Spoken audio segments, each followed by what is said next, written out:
రంగారెడ్డి జిల్లా నార్సింగి పరిధిలో దొంగలు రెచ్చిపోయారు. తాళం వేసి ఇళ్లను టార్గెట్ గా చేసుకుని చోరీ చేస్తున్నారు దుండగులు. బండ్లగూడ జాగిర్ మున్సిపల్ కార్పొరేషన్ బైరాగిగూడలో ఓ ఇంట్లో చోరీ జరిగింది. 3 రోజుల క్రితం ఇంటికి తాళం వేసి ఏపీ గుడివాడలో ఉంటున్న బంధువుల ఇంటికి వెళ్లారు ఇంటి యజమాని. నిన్న అర్ధరాత్రి ఇంటి తాళాలు పగలగొట్టి బీరువాలో ఉన్న 15 తులాల బంగారు ఆభరణాలను చోరీ చేశారు దుండగులు. బాధితుల ఫిర్యాదుతో కేసు నమోదు చేసి దర్యాప్తు చేస్తున్నారు పోలీసులు.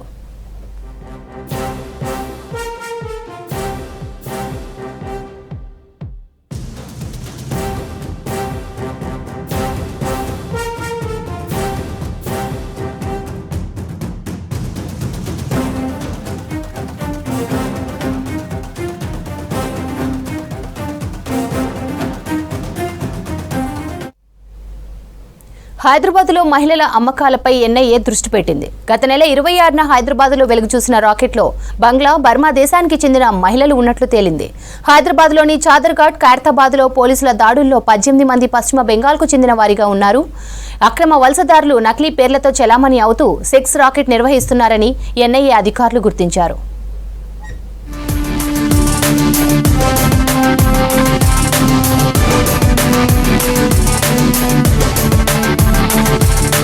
హైదరాబాద్లో బయటపడిన సెక్స్ రాకెట్లోకి మహిళల బలవంతపు అమ్మకాలు జరుగుతున్నాయని గుర్తించారు ఎన్ఐఏ అధికారులు.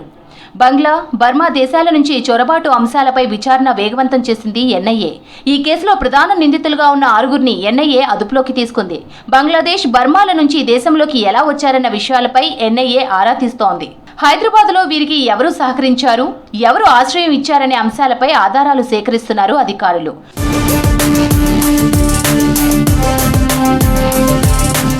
చొరబాటుదారులు ఆధార్ కార్డు ఎలా పొందారన్న విషయాలపై విచారణ చేస్తున్నారు ఎన్ఐఏ అధికారులు. ఇక్కడ ఉన్న రోహింగ్యాలకు వీరికి ఉన్న సంబంధాలపై ఆరా తీస్తున్నారు.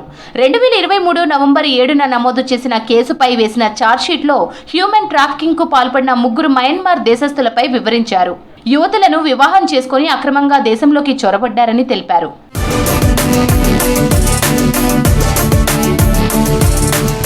ఈ కేసు పోలీసులకు సవాల్గా మారింది. రాష్ట్రంలో రోజుకు 2 చొప్పున బాధితులు అక్రమ రవాణా ముఠాల బారిన పడుతున్నట్లు పోలీసు రికార్డులు తెలుపుతున్నాయి. లైంగిక అక్రమ రవాణా కేసుల్లో గ్రేటర్ హైదరాబాద్ పరిధిలోని 3 కమిషనరేట్లలోనే అత్యధిక కేసులు నమోదయ్యాయి. ఉపాధి, ఉద్యోగాల పేరిట ఇతర రాష్ట్రాలకు చెందిన యువతులను ఇక్కడికి తీసుకొస్తున్నాయి ముఠాలు. తర్వాత వారిని వ్యభిచార రొంపిలోకి దింపుతున్నారని తెలిపారు ఎన్ఐఏ అధికారులు.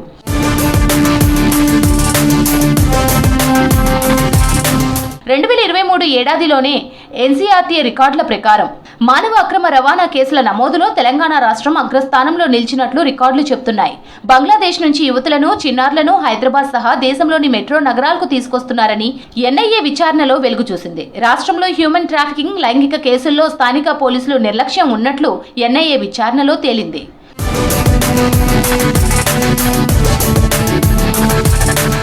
బంగ్లాదేశ్, బర్మా దేశాల నుంచి వచ్చిన అక్రమ వలసదారుల కేసుల్లో పాత నిందితులకు సంబంధం ఉన్నట్లు ఎన్ఐఏ అనుమానిస్తోంది.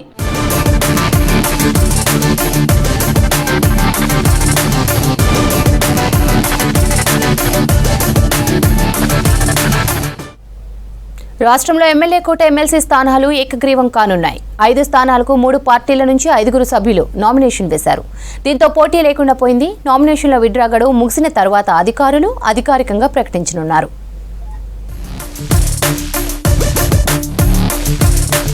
ఎమ్మెల్యే కోట, ఎమ్మెల్సీ ఎన్నికల నామినేషన్లు ముగిశాయి. 5 ఎమ్మెల్సీ స్థానాలకు 5 నామినేషన్లు దాఖలయ్యాయి. కాంగ్రెస్ నుంచి ఎమ్మెల్సీ అభ్యర్థులుగా ఆ పార్టీ నేతలు విజయశాంతి, అద్దంకి దయాకర్, శంకర్ నాయక్ నామినేషన్ వేశారు. కాంగ్రెస్ మిత్రపక్షం సిపిఐ ఎమ్మెల్సీ అభ్యర్థిగా నెల్లికంటి సత్యం నామినేషన్ దాఖలు చేశారు. కార్యక్రమంలో CM Revanth Reddy, deputy CM బట్టి విక్రమార్క, మంత్రులు, పీసీసీ చీఫ్ మహేష్ కుమార్ గౌడ్ పాల్గొన్నారు. ఎమ్మెల్యే కోట, ఎమ్మెల్సీ ఎన్నికల్లో కాంగ్రెస్ పార్టీకి ఎంఐఎం మద్దతిచ్చింది. కాంగ్రెస్ పార్టీ అభ్యర్థులకు మద్దతుగా అసెంబ్లీకి వచ్చారు ఆ పార్టీ ఎమ్మెల్యే జాఫర్ హుస్సేన్. హస్తం పార్టీ అభ్యర్థుల నామినేషన్లకు మద్దతుగా సంతకం చేశారు. గత కొంతకాలంగా అధికార పార్టీకి పలు అంశాల్లో మద్దతు ఇస్తోంది ఎంఐఎం. బీఆర్ఎస్ ఎమ్మెల్సీ అభ్యర్థిగా నామినేషన్ వేశారు ఆ పార్టీ నేత దాసోజు శ్రవణ్. కార్యక్రమానికి బీఆర్ఎస్ వర్కింగ్ ప్రెసిడెంట్ కేటీఆర్, హరీష్ రావు హాజరయ్యారు. నామినేషన్ కు ముందు గన్ పార్క్ అమరుల స్తూపం దగ్గర నివాళులర్పించారు కాంగ్రెస్, బీఆర్ఎస్ ఎమ్మెల్సీ అభ్యర్థులు. క్లీన్ ఇమేజ్ తో తెలంగాణ కోసం పనిచేశానన్నారు విజయశాంతి. ఉద్యమకారిణిగా తనకు అధిష్టానం గౌరవం ఇచ్చిందని చెప్పారు. పార్టీని నమ్ముకున్న ప్రతి ఒక్కరికి హైకమాండ్ న్యాయం చేస్తుందన్నారు అద్దంకి దయాకర్. ఇందుకు తానే ఉదాహరణ అన్నారు. సామాన్యులకు కాంగ్రెస్ ప్రియారిటీ ఇస్తుందనడానికి తానే నిదర్శనమన్నారు శంకర్ నాయక్. ఒక ఉద్యమకారిణిగా తీసుకోవాలని పార్టీ నిర్ణయం తీసుకున్నప్పుడు దాన్ని మనం యాక్సెప్ట్ చేయాల్సిందే ఒక మహిళగా. ఎందుకంటే ఇన్నేళ్ళు ఒక క్లీన్ ఇమేజ్ తోటి నేను తెలంగాణ కోసం పనిచేశాను. ఎవరు కొట్లాడగలుగుతారో ఉద్యమకారులు వాళ్ళకి ఇవ్వాలి ప్రాధాన్యత ఇవ్వాలి. నాకు మన అద్దంకి దయాకర్ గారికి మా టీం అందరికీ ఇవ్వడం జరిగింది. కాంగ్రెస్ పార్టీ వస్తే ఇట్లా సామాజిక న్యాయానికి పెద్ద పీట వేస్తుంది. అన్ని వర్గాలను సంతృప్తి పరచడంలో ఇది ఈరోజు అందరూ కూడా సంతోషంగా ఉన్నారు. ఈరోజు నేను సామాన్య కార్యకర్తను, క్షేత్ర స్థాయిలో పనిచేసే కార్యకర్తను, పార్టీని గుర్తించి ఒక మామూలు కార్యకర్తకు ఇంత పెద్ద ఎమ్మెల్సీ కట్టబెట్టినందుకు పార్టీకి రుణపడి ఉంటా. అదేవిధంగా పార్టీని బలోపేతం చేయడం నేను ముందుంటా. ఎమ్మెల్సీగా మండలంలో ప్రజా సమస్యలు పరిష్కరించేందుకు కృషి చేస్తామన్నారు సిపిఐ అభ్యర్థి నెల్లికంటి సత్యం. వచ్చే స్థానిక సంస్థలు జీహెచ్ఎంసీ ఎన్నికల్లో కాంగ్రెస్ పార్టీతో కలిసి పనిచేస్తామన్నారు. బీఆర్ఎస్ బీజేపీ వ్యతిరేక విధానాలపై పోరాటం చేస్తామన్నారు నెల్లికంటి సత్యం. మరి శాసనసభ ఎన్నికల్లో ఆనాడు మరి బీజేపీ టీఆర్ఎస్ వ్యతిరేకంగా కలిసి పనిచేయడం జరిగింది. సరే ఇవాళ కూడా మరి దేశవ్యాప్తంగా బీజేపీకి వ్యతిరేకంగా, మరొక పక్క ఈ రాష్ట్రంలో మరి కాంగ్రెస్ పార్టీ సమన్వయంతో ఈ స్థానిక సంస్థలు కలిసి పనిచేయడానికి మరి ప్రయత్నం చేస్తాం. సరే వారు కూడా పొత్తులో భాగంగా ఈ సీటును కూడా మరి అనుకున్న ప్రకారం ఇవ్వడం జరిగింది. అందువల్ల తప్పకుండా కాంగ్రెస్ పార్టీ కమ్యూనిస్ట్ పార్టీ కలిసి పనిచేస్తామని సందర్భంగా చెప్తాం. 5 స్థానాలకు 5 నామినేషన్లు దాఖలు కావడంతో అభ్యర్థుల ఎన్నిక ఏకగ్రీవం కానుంది. నామినేషన్ల పరిశీలన తర్వాత రిటర్నింగ్ అధికారులు అధికారికంగా ప్రకటించనున్నారు. మరణించిన తర్వాత కూడా జీవించే అవకాశం కల్పిస్తోంది అవయవ దానం. బ్రెయిన్ డెడ్ అయిన వ్యక్తి ఆర్గాన్స్ డొనేట్ చేయడంతో 8 మంది జీవితాలు కాపాడవచ్చంటున్నారు డాక్టర్లు. అవయవాల కోసం వేల మంది ఎదురుచూస్తుండగా ఆర్గాన్స్ డొనేట్ చేసే వాళ్ళ సంఖ్య తక్కువగానే ఉంది. రాష్ట్రంలో జీవన్ దాన్లో ఆర్గాన్స్ కావాలంటూ నమోదు చేసుకున్న వారి సంఖ్య 5,000కు పైనే ఉందన్నారు. ఆర్గాన్ డొనేషన్ పై అవగాహన కల్పించాలంటున్న Jeevan Daan state nodal officer doctor Bhushan రాజుతో Srisailam face to face. Organ donation ఇప్పుడు చాలామందికి అవసరం ఉన్నటువంటి మాట ఇది. ఎందుకంటే ఎక్కడో ఒక చోట నిత్యం 10ల సంఖ్యలో ఆర్గాన్ డొనేషన్ అవసరం ఉన్నటువంటి పేషెంట్లు బయటకు వస్తున్నారు. కానీ అదే సమయంలో ఆర్గాన్ను డొనేట్ చేసే వాళ్ళ సంఖ్య అంతకంతకు పెరగడం కాదు కదా, కనీసం రోజుకు ఒకలో ఇద్దరు కూడా రాని పరిస్థితి నెలకొంది. మరి ఎందుకు ఈ పరిస్థితి వచ్చింది? ఇప్పుడు అవసరం ఉన్న వాళ్ళ సంఖ్య ఎంత ఉంది? ఎట్లాంటి చర్యలు చేపడితే ఈ అవయవదానానికి ముందుకొచ్చే అవకాశం ఉంది? ఇట్లాంటి అంశాలని మనం ఈ అవయవదానానికి నోడల్ ఆఫీసర్గా ఉన్నటువంటి శ్రీభూషణ్ రాజు గారిని అడిగితే తెలుసుకుందాం. సార్, ముందుగా ఇప్పుడు ప్రజెంట్ సిచ్యువేషన్ ఎట్లా ఉంది సార్? అవసరం ఉన్న వాళ్ళు ఎంతమంది ఉన్నారు? జీవన్ దాన్ ఇప్పటి వరకు ఎంత ప్రయత్నం చేసింది? అవయవాలు ఫెయిల్ అయ్యి ఏటా అనేక మంది అవయవాల కోసం వెయిట్ చేసినట్టు వాళ్ళ సంఖ్య క్రమంగా పెరుగుతూ వస్తుంది. ప్రస్తుతం 5,000కు పైగా పేషెంట్స్ మనకు రకరకాల అవయవాలకి, ముఖ్యంగా కిడ్నీ కోసం 3,500 మందికి పైగా, సుమారు 4,000 మంది వెయిట్ చేస్తున్నారు కిడ్నీ ట్రాన్స్ప్లాంటేషన్ కోసం రకరకాల ఆసుపత్రుల నుంచి. ప్రతిరోజు కూడా మాకు 12 నుంచి 15 దాకా కొత్త అప్లికేషన్స్ వస్తూ ఉన్నాయి. అంటే ప్రతిరోజు ఒక వర్కింగ్ డేలో మాకు 12-15 దాకా అప్లికేషన్స్ వస్తున్నాయి. లివర్ కోసం 1,200 నుంచి 1,500 మంది దాకా వెయిట్ చేస్తున్నారు. అలాగే హార్ట్, లంగ్స్ కోసము, ప్యాంక్రియాస్ కోసము వెయిట్ చేస్తున్న వాళ్ళు, చేయి ట్రాన్స్ప్లాంటేషన్ కోసం వెయిట్ చేసిన వాళ్ళు కూడా మాకు మంచి చక్కటి నెంబర్లలో వాళ్ళంతా ఉన్నారు. వీళ్ళందరూ చాలా రోజులుగా వెయిట్ చేసినటువంటి వాళ్ళు. దాదాపుగా ఇప్పుడు 5-6 సంవత్సరాలు వెయిట్ చేస్తే కానీ ఒక కిడ్నీ రాని అవకాశం పరిస్థితి ఏర్పడుతోంది. అలాగే లివర్ కోసం 1-1.5-2 సంవత్సరాల దాకా వెయిట్ చేయాల్సిన అవసరం వస్తుంది. లంగ్ అటువంటి అత్యంత ప్రాణప్రదమైనటువంటి ప్రాణాపాయ పరిస్థితుల్లోంచి కాపాడే గుండె, ఊపిరితిత్తులు లాంటివి కూడా మాకు కనీసం 3 లేదా 4 నెలలు అవసరం అవుతుందంటే అటువంటి వారు చాలామంది ఆపరేషన్ కాకుండానే ట్రాన్స్ప్లాంటేషన్ చేయించుకోకుండా చనిపోయే పరిస్థితి కూడా ఉంది. కాబట్టి అనేక ఆసుపత్రులు, ప్రభుత్వ ఆసుపత్రుల్లో, ప్రైవేట్ ఆసుపత్రులలో అనేక మంది అవయవదానానికి సుముఖంగా ఉన్నటువంటి పరిస్థితి ఎందుకు కనిపించడం లేదంటే ప్రధానంగా వాళ్ళకి అవగాహన లేకపోవడము. అటువంటి వారు లేదని కాదు, వాళ్ళకి అత్యంత ఇష్టమైనటువంటి ప్రియమైనటువంటి వ్యక్తి వెంటిలేటర్ మీద ఉండి అతను బ్రెయిన్ డెడ్గా ఉండి అటువంటి సందర్భాల్లో మా ట్రాన్స్ప్లాంట్ కోఆర్డినేటర్స్ వాళ్ళని అప్రోచ్ చేసి మీ వ్యక్తి, మీ ప్రియమైన మీ కుటుంబ సభ్యుడు ప్రాణాపాయ పరిస్థితిలో ఉన్నాడు, అతను బ్రెయిన్ డెడ్గా డిక్లేర్ చేయబడ్డాడు, అటువంటి సందర్భంలో మీరు అవయవదానం చేయడానికి మీకు ఎటువంటి సహకారం కావాలంటే మేము అందిస్తాము, మీరు ఆలోచించుకొని మాకు చెప్పండి అని మేము చెప్తున్నప్పుడు చాలామంది అవయవదానం అంటే ఏమిటి అన్నట్టుగా అడిగే పరిస్థితి ఉంది మన రాష్ట్రంలో. చాలామంది చదువుకున్న వాళ్ళ సైతం ఈ అవగాహన లేదు. ప్లస్ చాలామంది మేము అడిగినప్పుడు వాళ్ళ కష్టంలో, బాధలో ఉంటారు. కానీ అంతమందిలో కొద్దిమంది మాత్రమే మాకు సమ్మతి తెలియజేస్తున్నారు. చాలామంది వద్దని చెప్తున్నారు. రకరకాల భావోద్వేగాలు ఉంటున్నాయి వాళ్ళలో. మేము ఈ అవయవాలు అమ్మేసుకున్నట్టుగా ఉంటుందని మా కుటుంబ సభ్యులు పక్క వాళ్ళు ఏమైనా అంటారేమో అని, లేదా వచ్చే జన్మలో ఈ అవయవాలతో మళ్ళీ మమ్మల్ని పుట్టరేమో అనేసి, ఒకరు మేము ఇస్తే మాకేం లాభం అవుతుంది, మాకు డబ్బు ఇస్తారా అని అడుగుతున్నారు. ఇటువంటి రకరకాల అవగాహన లోపంతో ఉన్నటువంటి ఆలోచనలు కనపడుతున్నాయంటే ఈ సమస్య ప్రజల్లోకి చాలా బాగా చొచ్చుకొని పోవాలనుకుంటే తప్పనిసరిగా ప్రజలందరిలో అవయవదానం మీద ఒక అవగాహన పెరగాల్సిన అవసరం తప్పకుండా ఉంది. మేజర్ ప్రాబ్లమ్స్ ఎక్కడ ఉన్నాయి సార్ ఈ ఆర్గాన్ డొనేషన్కి? దాదాపుగా ప్రజల్లో అవగాహన లేకపోవడం ఒకటి, అందులో మేము చివరి క్షణంలో వాళ్ళకి కొత్తగా ఒక కొత్త పాఠాన్ని చెప్తే వాళ్ళకి అర్థం చేసుకోవడానికి సమయం పడుతుంది. ప్లస్ ఆ సమయంలో వాళ్ళు చాలా దుఃఖంతో, బాధతో, భావోద్వేగంగా, నెగిటివ్గా ఉంటారు. అటువంటి సందర్భాల్లో మనం అప్రోచ్ అయిపోయి మీరు అవయవాలు దానం చేస్తారా అంటే వాళ్ళకి ఆ కాన్సెప్ట్ అర్థం కావడానికి కొంచెం సమయం పడుతుంది. కాబట్టి చాలామంది వద్దంటారు. ఇంకోటి వాళ్ళ కుటుంబ సభ్యుల నుంచి కూడా చాలామందికి వద్దనుకునే పరిస్థితి కూడా చాలా ఉంటుంది. కాబట్టి వాళ్ళు వెంటనే అవయవదానానికి ఒప్పుకోని పరిస్థితి కూడా ఏర్పడుతోంది. ప్రభుత్వ పరంగా మేము ఎన్ని సమస్య చేసినప్పటికీ కూడా ప్రభుత్వ ఆసుపత్రుల్లో కూడా మేము పెద్దగా డొనేట్ చేయలేకపోతున్నామంటే అక్కడున్న పరిస్థితుల రీత్యా చాలామంది పేషెంట్స్ వాళ్ళు రాగానే మమ్మల్ని సరిగా చూడలేదనో, నర్సులు సరిగా మాట్లాడలేదు, డాక్టర్లు సరిగా చూడలేదు, వెంటనే వచ్చి చూడలేదు, ఆ కాంపౌండర్ నన్ను డబ్బడికి తీసుకున్నాడు, ఇటువంటి రకరకాల కారణాల చేత చిన్న కారణాలు భిష చూపిస్తూ వాళ్ళు కూడా వద్దనుకుంటున్నారు. కార్పొరేట్ ఆసుపత్రులు సైతం దీన్ని పెద్దగా గొప్పగా చేయలేకపోతున్నాయంటే రకరకాల కార్యక్రమాలు వాళ్ళ దాంట్లో కూడా ఉన్నాయి ప్రజల్ని మోటివేట్ చేయడానికి ట్రాన్స్ప్లాంటేషన్ కోసం. కాకపోతే ఖరీదు ఎక్కువగా ఉంది కాబట్టి ఇంత ఖరీదైన దాని వైద్యం తీసుకొని మళ్ళీ వీళ్ళకి అవయవాలు కూడా ఇచ్చేసిపోవాలా అని ఒక భావంతో కూడా వాళ్ళు వద్దని చెప్తున్న వాళ్ళు కనపడుతున్నారు. అవయవదానం మీ జీవనానికి సంబంధించి సార్ ప్రాసెస్ ఎట్లా ఉంటుంది? ఇచ్చినప్పుడు కానీ తీసుకున్నప్పుడు కానీ వాళ్ళకి అవయవాలు ఇవ్వడం సంబంధించి ఎవరైతే ఏదైనా ఒక అవయవం పాడైపోయి బతుకుతున్నటువంటి వాళ్ళు, ఉదాహరణకి కిడ్నీ ఫెయిల్ అయినటువంటి వాళ్ళు ఉంటారు, వాళ్ళు డయాలసిస్లో ఉంటారు, వాళ్ళ కుటుంబంలో రక్త సంబంధికులు ఎవరు ఇవ్వడానికి కుదరటం లేదు కాబట్టి వాళ్ళు జీవనదాన అనే అప్లికేషన్ పెట్టుకుంటే సరిపోతుంది.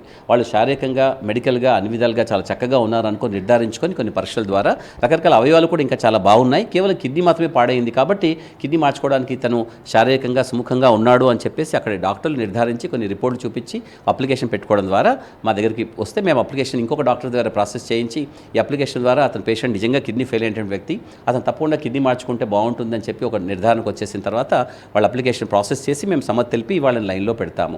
మన దేశంలో కొన్ని రాష్ట్రాల్లో ఎవరైతే ఆర్గాన్ డొనేట్ చేస్తారో వాళ్ళ అంత్యక్రియలను అధికారికంగా నిర్వహించే విధంగా కూడా ప్లాన్ చేస్తున్నారు. సో ఇట్లాంటివి ఏమన్నా ఈ అవయదానానికి కొంచెం ప్రోత్సాహం ఇచ్చే అవకాశం ఉంటుందా?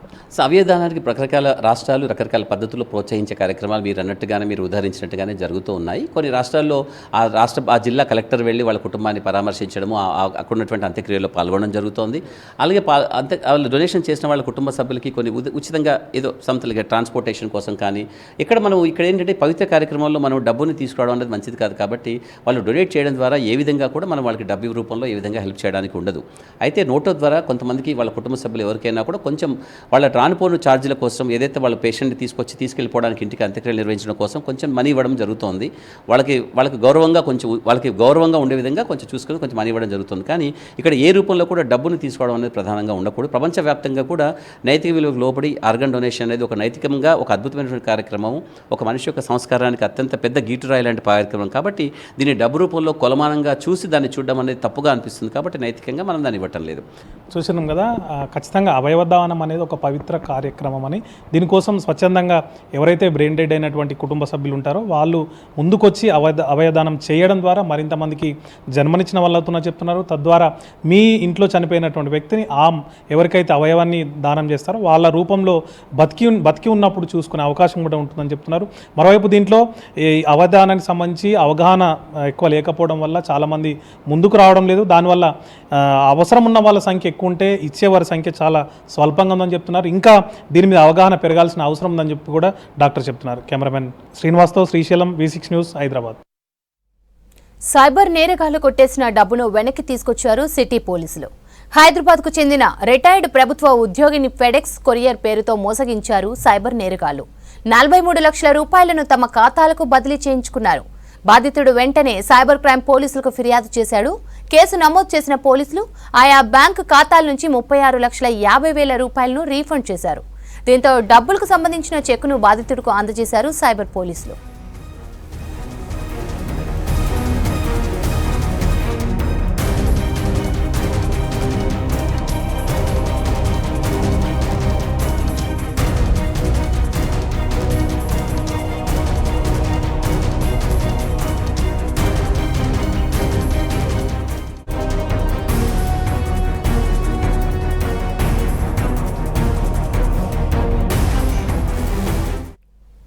హైదరాబాద్ బుద్ధభవన్లో ప్రజావాణి నిర్వహించి ప్రజల నుంచి ఫిర్యాదులు తీసుకున్నారు హైడ్రా అధికారులు. పాత లేఅవుట్లు, రహదారులు, పార్కుల కబ్జాలపై మొత్తం 63 కంప్లైంట్స్ వచ్చాయన్నారు అధికారులు. మున్సిపల్ మాజీ కౌన్సిలర్లు వార్డు మెంబర్లను అడ్డం పెట్టుకుని కబ్జా చేస్తున్నారని హైడ్రా కమిషనర్ రంగనాథ్కు ఫిర్యాదు చేశారు. ఎన్నిసార్లు అధికారులకు ఫిర్యాదు చేసినా పట్టించుకోవడం లేదంటున్నారు ప్రజలు.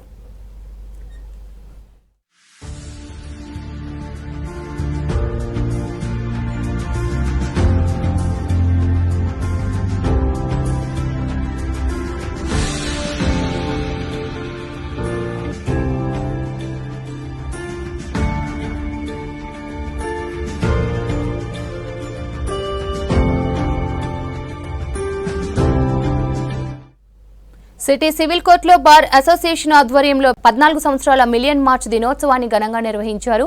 తెలంగాణ జేఏసీ పిలుపుతో ఉద్యమాన్ని ఉధృతం చేయడానికి ట్యాంక్ బండ్ వద్ద 14 ఏండ్ల క్రితం ఇదే రోజు మార్చి 3న మిలియన్ మార్చ్ చేశామన్నారు బార్ అసోసియేషన్ సభ్యులు. ఆనాడు ఉద్యమంలో పాల్గొన్న వారిని అభినందించారు.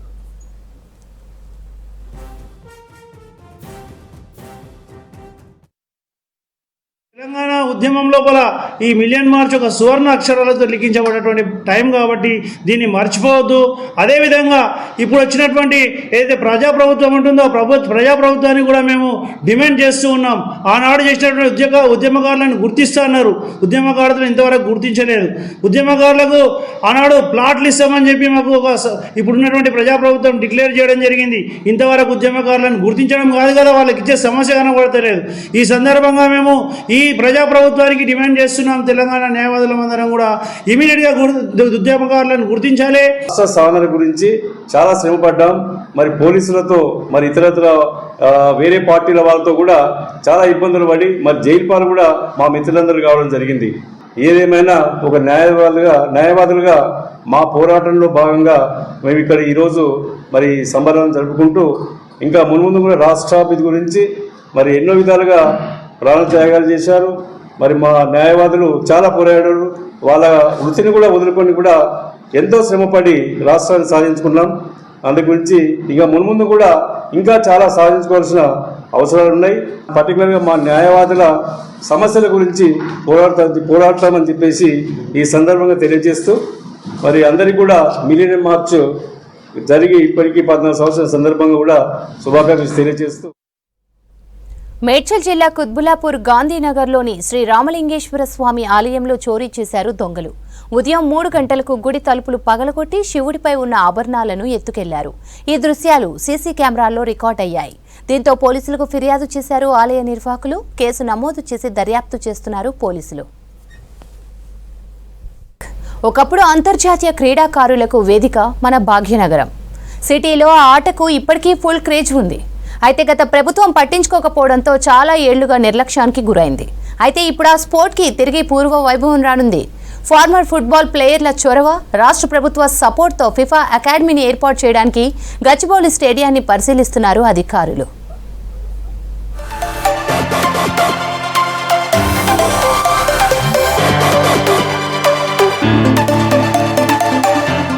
సాకర్ లీగ్స్ తో ప్రపంచాన్నే ఉర్రూతలొగిస్తున్న ఆట ఫుట్బాల్. అలాంటి అంతర్జాతీయ క్రీడలో మన హైదరాబాదీలు సత్తా చాటారు. భాగ్యనగరానికి అంతర్జాతీయ గుర్తింపు తీసుకొచ్చారు. అయితే అదంతా గతం. అంతటి అనుభవం, కీర్తి కలిగిన ఆటగాళ్లున్న హైదరాబాద్లో కొంతకాలంగా ఈ క్రీడ కనుమరుగైంది.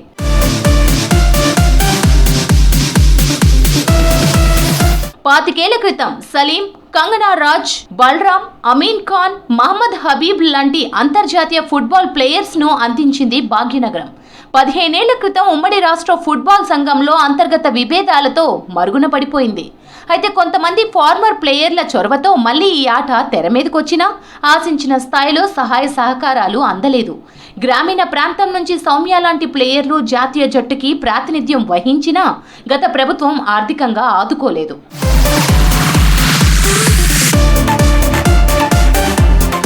అయితే ఇప్పుడు ఫుట్బాల్ ఆటను ఎంతో ఇష్టపడే రేవంత్ రెడ్డి సీఎం కావడంతో ఫుట్బాల్కు కలిసొచ్చింది. టాలెంట్ ఉన్న ప్లేయర్లకు అండగా ఉంటానని హామీ ఇచ్చారు CM. FIFA world cup qualifier match హైదరాబాద్కు రావడంతో ఫుట్బాల్ హబ్గా మారనుంది. ఇంటర్నేషనల్ ఫుట్బాల్ ఫెడరేషన్ ఆధ్వర్యంలో నడిచే టాలెంట్ డెవలప్మెంట్ స్కీమ్ అకాడమీ హైదరాబాద్లో ఏర్పాటు కానుంది.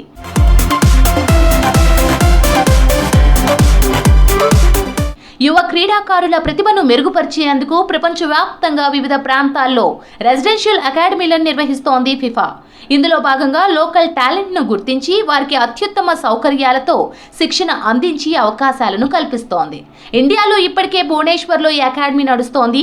ఇప్పుడు గచ్చిబౌలి స్టేడియంలో మరో అకాడమీ ఏర్పాటు చేయాలని FIFA, all India football federation, Telangana ప్రభుత్వం ప్రణాళికలు రచిస్తున్నాయని తెలిపారు అధికారులు. హ్యాపీ న్యూస్ ఏంటంటే మనకి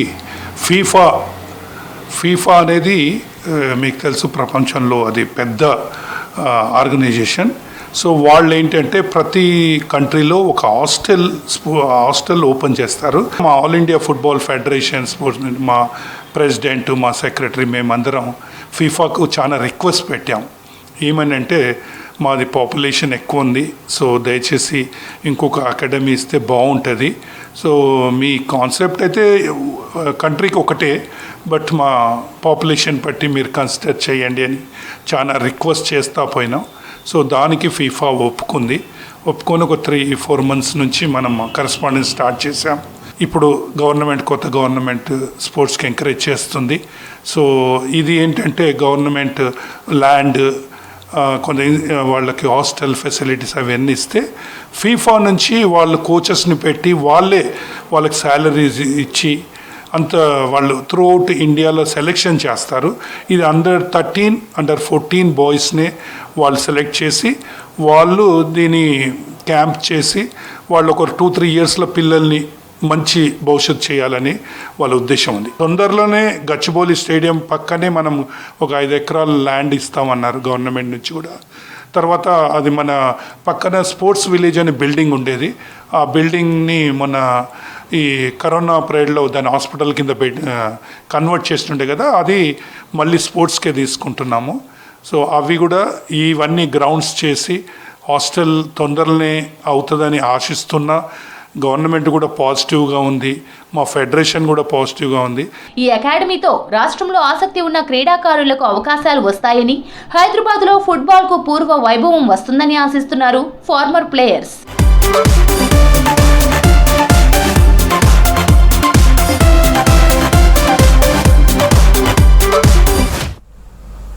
ఐపీఎల్కు ఉప్పల్ స్టేడియం కొత్త హంగులతో సిద్ధం కానుంది. 2 వారాల్లోపు పునరుద్ధరణ పనులు పూర్తి చేస్తామని తెలిపారు హెచ్సీఏ అధ్యక్షుడు జగన్మోహన్ రావు. సన్ రైజర్స్ హైదరాబాద్ జట్టు ప్రాక్టీస్ మొదలుపెట్టింది. టీం ప్రాక్టీస్ ఫోటోలు ఎస్ఆర్హెచ్ అఫీషియల్ పేజీలో వెల్లడించారు. సిటీలో 9 మ్యాచ్లు జరుగుతాయని, క్రికెట్ అభిమానులు ఎంజాయ్ చేయవచ్చంటున్నారు హెచ్సీఏ సభ్యులు.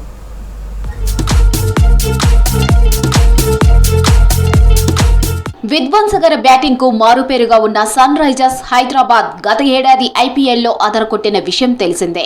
3 ఏళ్లుగా ఎదురైన వైఫల్యాలను అధిగమించి వరుస విజయాలతో ఫైనల్ కు దూసుకెళ్లింది. కమిన్స్ సారథ్యంలో విధ్వంసకర బ్యాటింగ్ చేసి రికార్డులు కొల్లగొట్టింది ఎస్ఆర్హెచ్. అయితే గత సీజన్లో జరిగిన ఫైనల్స్ లో కోల్కతా నైట్ రైడర్స్ చేతిలో ఓటమి పాలై సన్ రైజర్స్ రన్నర్ అప్ తో సరిపెట్టుకుంది.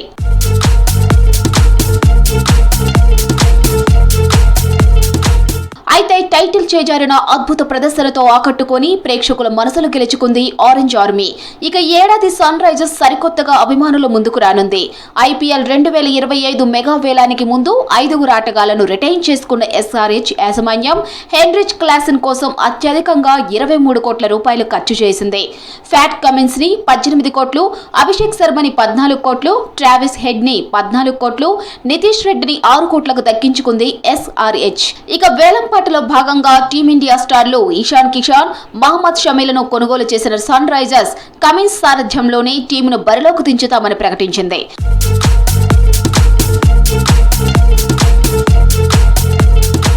మార్చి 22 నుంచి ఐపీఎల్ 18వ సీజన్ మొదలు కానుంది.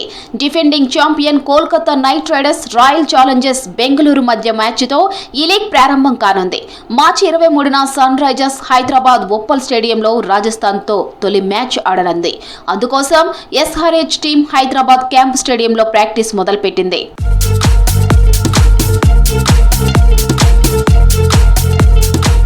రాజీవ్ గాంధీ ఇంటర్నేషనల్ స్టేడియం పునరుద్ధరణ పనులు వేగవంతం చేశామన్నారు హెచ్సీఏ అధ్యక్షుడు జగన్మోహన్ రావు. 10 రోజుల్లో పూర్తి చేస్తామన్నారు.